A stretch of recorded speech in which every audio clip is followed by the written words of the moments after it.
Good evening students, welcome to Janvani classes. मैं अभिषेक भारद्वाज आपका स्वागत करता हूं हमारी सेमेस्टर थर्ड बीएससी फिजिक्स की सीरीज में, जहां पर आपकी यूनिट 2 चल रही थी जिसका नाम क्या था, मैग्नेटोस्टैटिक्स। ठीक है, लास्ट लेक्चर की बात करूं तो मैंने आपको ampere circuit law differential form में करवा दिया था। ठीक है, कैसे करवा दिया था? डिफरेंशियल फॉर्म में करवा दिया था। आज मैं आपको इसी में क्या करवाऊंगा, आज का जो आपका टॉपिक है उसका नाम है डाइवर्जेंस ऑफ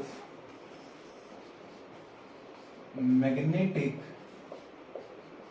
फील्ड, या फिर इसको हम बोल देते हैं क्या, इसको हम बोल देते हैं गॉस लॉ ऑफ मैग्नेटिज्म भी हम इसको बोल देते हैं। तो इसको बोलने के दो तरीके हैं। पहला क्या, डाइवर्जेंस ऑफ मैग्नेटिक फील्ड, दूसरा क्या है, गॉस लॉ ऑफ मैग्नेटिज्म। ठीक है, डाइवर्जेंस ऑफ मैग्नेटिक फील्ड मतलब ये आपका ये बोलता है कि जो आपका डाइवर्जेंस ऑफ मैग्नेटिक फील्ड है वो बराबर होता है जीरो की। ये आपका गॉस लॉ ऑफ मैग्नेटिज्म बोलता है। ठीक है, ये आपको बोलता है कि जो आपका डेल डॉट भी होता है वो आपका जीरो के बराबर होता है। देखो, इससे मैं आपको पहले थ्योरेटिकल समझाऊंगा कि किस तरीके से जीरो होता है, इसका कहने का मतलब क्या है, फिर मैं आपको बताऊंगा क्या, फिर मैं आपको इसको प्रूफ करके दिखाऊंगा। ठीक है, चलो देखो, समझो पहले आप समझो। ठीक है, क्या समझना है, देखो आपको मान लो ये मेरे पास करंट का लूप है। ठीक है, देखो करंट इस तरीके से मूव कर रहा है, राइट हैंड थंब रूल लगा हुआ। अभी सिर्फ समझो, ये अभी जो कुछ भी बता रहा हूँ सिर्फ समझने का है। ठीक है, राइट हैंड थंब रूल लगाना है। तो देखो करंट किस तरीके से जा रही है, करंट ऐसे जा रही है, फिर इस सरफेस के अंदर घूम रही है, फिर इस तरीके से आ रही है, इस तरीके से आ रही है। यानी जितनी मैग्नेटिक फील्ड लाइंस है ना, उन्हें क्या बोलते हैं हम, मैग्नेटिक फ्लक्स। यानी जितनी फ्लक्स आपके आउटवर्ड आ रही हैं उतनी ही फ्लक्स आपकी किधर जा रही हैं, इनवर्ड जा रही हैं। ठीक है, यानी अगर मैं outward flux plus inward flux करूं तो मेरे पास रिजल्ट क्या आएगा, जीरो ही आएगा। यानी मेरे पास टोटल फ्लक्स कैसी आएंगी, जीरो के बराबर आएंगी। समझे, टोटल फ्लक्स कैसी आएंगी, जीरो के बराबर आएंगी।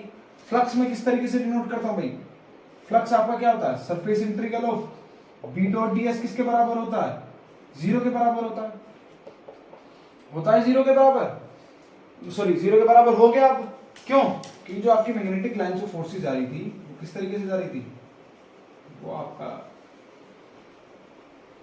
ये जो डॉट डॉट है ये इनवर्ड द सरफेस को रिप्रेजेंट कर रही है। ठीक है, ये डॉट डॉट है ये इनवर्ड, ये बाहर वाला तो है कि भाई सरफेस के बाहर, ये डॉट डॉट जो लाइंस हैं ये आपकी कैसी हैं, इनवर्ड द सरफेस। कैसी हैं, इनवर्ड द सरफेस। ठीक है, तो आपका देखो बी डॉट डीएल जो है वो आपका किसके इक्वल आ गया, जीरो। अब याद करो, मैंने आपने पता नहीं पढ़ा होगा या नहीं, अब लेकिन मैं आपको बता देता हूँ। आपका वेक्टर कैलकुलस में आपका सेमेस्टर 1 में एक थ्योरम थी जिसका नाम क्या था, जिसका नाम था गॉस डाइवर्जेंस थ्योरम।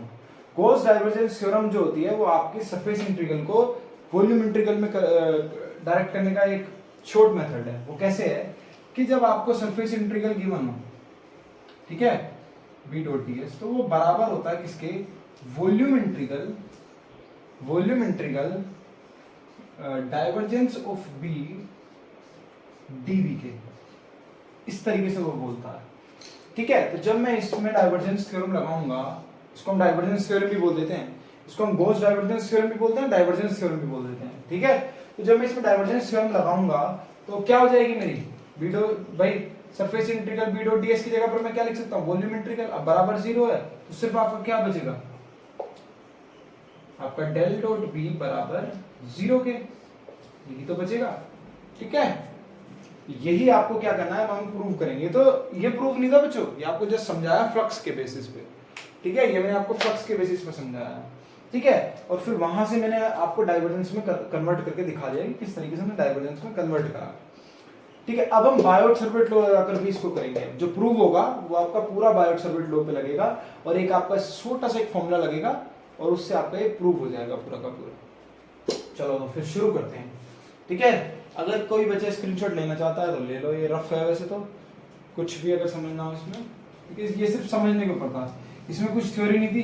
ठीक है, कई बच्चों को अगर इसमें थ्योरी चाहिए तो इसमें कुछ थ्योरी नहीं थी, ये जस्ट समझाने के लिए मैंने बताया। ठीक है, कुछ चीजें दिमाग में नोट करनी चाहिए, ये उनमें से एक है, ठीक है, क्योंकि ये जो चीज है ये आपके जस्ट मैं अपनी साइड से बता रहा हूँ आपको समझाने के लिए, ठीक है, आपकी बुक्स वगैरह में भी नहीं, आपके कोर्स में भी नहीं है, आपके जस्ट उसमें मेन जो अगर आपके क्वेश्चन आएगा वो जस्ट सिर्फ इतना आएगा कि आपको ये चीज प्रूफ करने को आएगी। ये चीज कैसे आएगी? प्रूव करने को आएगी, ये आपका क्वेश्चन आएगा, ठीक है। सो अब हम क्या लगाएंगे? बायोट-सावर्ट लॉ लगाएंगे। सबसे पहले मैं इसका एक स्मॉल एलिमेंट ले लूंगा, स्मॉल करंट एलिमेंट ले लूंगा, आइडियल। कैसे ले लूंगा? स्मॉल करंट एलिमेंट आइडियल ले लूंगा। तो इसमें मेरी मैग्नेटिक करंट कैसी होगी? मैग्नेटिक फील्ड कैसा होगा? डीबी होगा, ठीक है। तो जब अकॉर्डिंग टू मैं क्या लगाऊंगा? According to Biot Savart law, Biot Savart law क्या होता है? डीबी बराबर mu not upon 4 pi I dl r square r vector, ठीक है। साइन थीटा भी होता है, लेकिन एंगल आपके उन दोनों के बीच का कैसा है? एंगल उन दोनों के बीच का आप मान लो 90 डिग्री बन रहा है। किसके बीच में? करंट के बीच में और बी के बीच में, ठीक है, करंट के बीच में और आपका बी के बीच में, या फिर रेडियस के बीच में। मान लो इस पॉइंट पर ले रहा हूँ ना मैं, ठीक है, रेडियस के बीच में 90 डिग्री बन रहा है, तो मैंने जस्ट इतना ले लिया, ये मैं आपको सब कुछ करवा ही चुका हूँ, ठीक है। So dB equals to mu not upon 4 pi IDL R square और आपका क्या? R cap. आर वेक्टर तो जस्ट आपका ये जो आर कैप है, ये आपका आर कैप तो डायरेक्शन शो करने के लिए, इससे ज्यादा कुछ नहीं है इसका काम। जब मैं इसका इंटीग्रेशन कर दूंगा, क्या कर दूंगा? जब मैं इसका इंटीग्रेशन कर दूंगा तो मेरे पास बी आ जाएगा। तो मेरा बी कैसा आएगा? तो मैं इसका इंटीग्रेशन कर दूंगा, डीबी का कर दूंगा, यानी आपका क्या? Mu naught bye 4 pi, mu naught bye 4 pi I dl r square और क्या? यही तो करना, मुझे इंटीग्रेशन करना पड़ेगा। यहां तक तो कोई डाउट नहीं, ठीक है। अब क्या करेंगे? क्या चाहिए मुझे? मुझे डेल बी चाहिए, तो मुझे इस पूरे में क्या चाहिए होगा? मुझे इस पूरे में क्या चाहिए होगा? मुझे इस पूरे में डेल चाहिए होगा, है ना। इस पूरे में क्या चाहिए होगा? मुझे डेल चाहिए होगा। अब मैं इस पूरे में डेल कैसे निकाल सकता हूँ? ठीक है, इस पूरे में मैं डेल किस तरीके से निकाल सकता हूँ? इसके बाहर आप डी आर भी लगा लो, ठीक है। तो अब इस पूरे में मुझे क्या चाहिए होगा? डेल चाहिए होगा, तो मैं क्या कर दूंगा? मल्टीप्लाई डेल बोथ साइड, ये करूंगा। पहले आप इसका स्क्रीनशॉट लो, फिर मैं करता हूँ मल्टीप्लाई बोथ साइड, ठीक है। चलो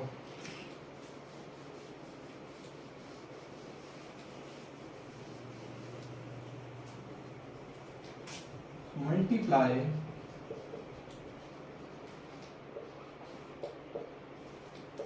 बोथ साइड्स, क्या मिल जाएगा हमको? इधर हमारे पास आ जाएगा डेल डॉट बी, इधर हमारे पास क्या आ जाएगा? म्यू नॉट अपॉन 4 पाई तो कांस्टेंट है, इनको मैं बाहर ही, mu not upon 4 pi constant है, ये बाहर आ गई। इंटीग्रेशन, अब आपका क्या बचेगा? डेल आएगा, डेल, है ना, डेल क्या? Del ideal r cap by are square, ठीक है। आपका ये बचेगा r cap by are square, ठीक है। तो आपका सिर्फ ये बचेगा, ठीक है। इसको मैं डी आर ले लेता हूँ। अब मैं आपको एक चीज बताऊंगा, जो मैं फॉर्मूला बताऊंगा उसको थोड़ा ध्यान से सुनना,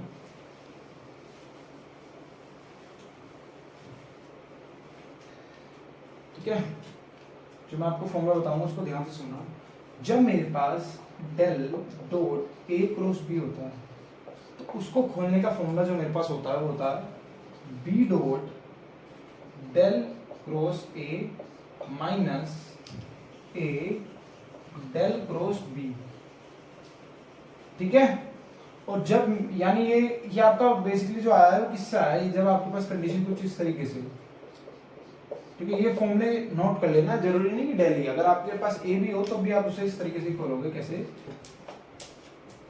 ए cross B minus minus B dot A cross C, यही फॉर्मूला है। अब आप सोच रहे होंगे सर इसमें क्रॉस कहाँ है? बच्चों देखो इनमें, इनके बीच में क्रॉस होता है, क्रॉस शायद मिस हो गया था मेरे से, ठीक है। देखो आई भी कांस्टेंट की तरह काम करेगा, करंट तो चेंज होने का नहीं, मैं आई को भी बाहर ही कर देता हूँ, ठीक है। जस्ट आपका ये जो कंडीशन है कुछ इस तरीके से ही बन रही है, देखो यहाँ पर डॉट लगा लो, इस तरीके से कर दो, ठीक है। ये आपका देखो del dot A cross B, ये वाली कंडीशन बन रही है, ठीक है। तो आप ये वाला फॉर्मूला जब इसमें अप्लाई करोगे, जब ये फॉर्मूला आप इसमें अप्लाई करोगे, तो ये किस तरीके से एक्सपेंड होगा ये मैं आपको भी बताता हूँ। आप इसका स्क्रीनशॉट लो, फिर मैं आपको बताता हूँ कि किस तरीके से एक्सपेंड होगा आपका। तो देखो ये आपका जो एक्सपेंड होगा, फॉर्मूला आपके पास है ही, तो मैं डायरेक्ट यहाँ पर अप्लाई कर रहा हूँ, ठीक है। यहाँ पर कोई डाउट नहीं होना चाहिए बच्चों को। तो ये आपका del dot P mu naught I by 4 pi integration, देखो क्या होगा अब यहाँ पर R cap by are square को भी मैं इसी के साथ ले लेता हूँ, ठीक है।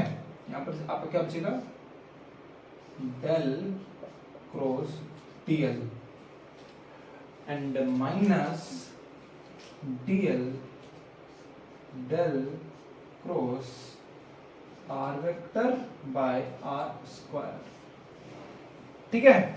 अब देखो ये जो है ये आपका जीरो हो जाएगा। रीजन ये है कि भाई देखो ये आपका रीजन क्या है कि जो आपका एल है, मान लो हम इस पी पॉइंट पर निकाल रहे हैं, इस पी पॉइंट पर निकाल रहे हैं, तो एक्स वाई जेड आपके क्या है, एक्स वाई जेड जो है वो आपके इस पी पॉइंट के क्या है, कोऑर्डिनेट्स हैं। क्या डीएल उन एक्स वाई कोऑर्डिनेट्स पर डिपेंड कर रहा है किसी से भी नहीं कर रहा, तो इस वजह से जब इसका कर्ल निकालेंगे तो वो कर्ल ऑटोमेटिक क्या आएगा, जीरो के बराबर आएगा, ठीक है। हम इसका कर्ल निकालेंगे तो वो जीरो के बराबर आएगा, ठीक है। ठीक है, dl is not depends on x y z, तो आपकी जो इसकी वैल्यू है, सो जो आपका डेल क्रॉस डीएल है वो किसके बराबर हो जाएगा, वो आपका जीरो के बराबर हो जाएगा, ठीक है। ये आपको दिख रहा है अच्छे से, ठीक है। इसका स्क्रीनशॉट लो। अब हमारा ये जीरो आ जाएगा, ठीक है। स्क्रीनशॉट लो, फिर मैं आगे बढ़ता हूं एक स्टेप और, ठीक है। अब देखो क्या होगा, ये आपका जीरो हो गया, सिर्फ आपका अब क्या बचेगा, अब आपका बचेगा del dot B mu naught I by 4 pi, ये तो जीरो इंटू जीरो खत्म, ये तो है ना, माइनस में बाहर ले लेता हूं, तो आपका क्या बचेगा, dl curl of r cap by are square, ठीक है, ये बचेगा। अब मैं आपको एक और फॉर्मूला बताने जा रहा हूं, ये भी आपका वेक्टर कैलकुलस में था, जो बच्चों ने अच्छे से पढ़ी है वेक्टर कैलकुलस उन्हें पता होगा। आपका वेक्टर कैलकुलस का एक फॉर्मूला था, क्या था कि जो आपका माइनस का ग्रेडियंट ऑफ 1/r होता है, वो आपका किसके बराबर होता है, वो आपका किसके बराबर होता है, वो आपका are cap by are square के बराबर होता है, r cap by are square के बराबर होता है, ग्रेडियंट ऑफ 1/r, माइनस का ग्रेडियंट ऑफ 1/r, ठीक है। तो जब मैं यहां पर ये अप्लाई करूंगा तो मेरे पास क्या आ जाएगा, डेल बी, तो माइनस माइनस प्लस हो जाएगा, तो म्यू नॉट आई बाय 4 पाई, अब देखो यहां क्या होगा, डीएल, और क्या होगा ये आपका क्या आ जाएगा, अब ये आपका आ जाएगा क्या जाएगा आपका, यहां पे देखना आप, ये आपका आएगा curl of gradient of 1/r, क्या आएगा, curl of gradient of 1/r। और एक चीज मैं आपको बता देता हूं, जब भी हम ग्रेडियंट का कर्ल निकालते हैं तो वो भी हमारा जीरो के बराबर आता है, याद रखना कि curl of gradient of r is always equals to zero, ठीक है, याद रखना। We know that curl of क्या, वी नो दैट क्या, curl of gradient of any scalar function is always equals to 0। तो जब ये भी आपका जीरो आ जाएगा तो आपका दिख रहा है, आपको दिख रहा है ना, ठीक है। तो जब आपका ये भी 0 आ जाएगा तो 0 के आप पूरे मल्टीप्लाई करोगे क्या हो जाएगा 0, तो आपका ये डेल डॉट भी किसके बराबर आ जाएगा 0 के बराबर आ जाएगा। और यही आपकी क्या थी, यही आपकी गॉस लॉ ऑफ मैग्नेटिज्म है, या फिर इसको हम डाइवर्जेंस ऑफ मैग्नेटिक फील्ड भी बोल देते हैं। क्या बोल देते हैं, डाइवर्जेंस ऑफ मैग्नेटिक फील्ड। ठीक है, नोट करो अब आप इसे। ठीक है बच्चों, एक बार मैं आपका रिवीजन दोबारा से करवा देता हूं। देखो क्या है, हमने इसमें करा क्या, हमने इसमें फ्लक्स निकाली।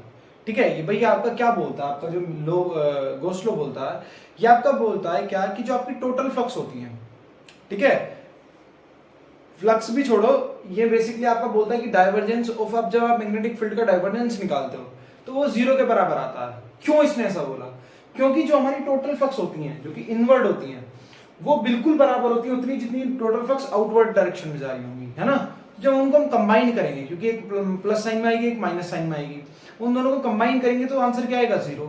और गॉस की एक डाइवर्जेंस थ्योरम थी, वहां से हम क्या कर सकते हैं, हमने सरफेस वाले को वॉल्यूम वाले में कन्वर्ट करा, वहां से हमको डाइवर्जेंट मिल गया, वहां से हमको क्या मिल गया था, डेल मिल गया था।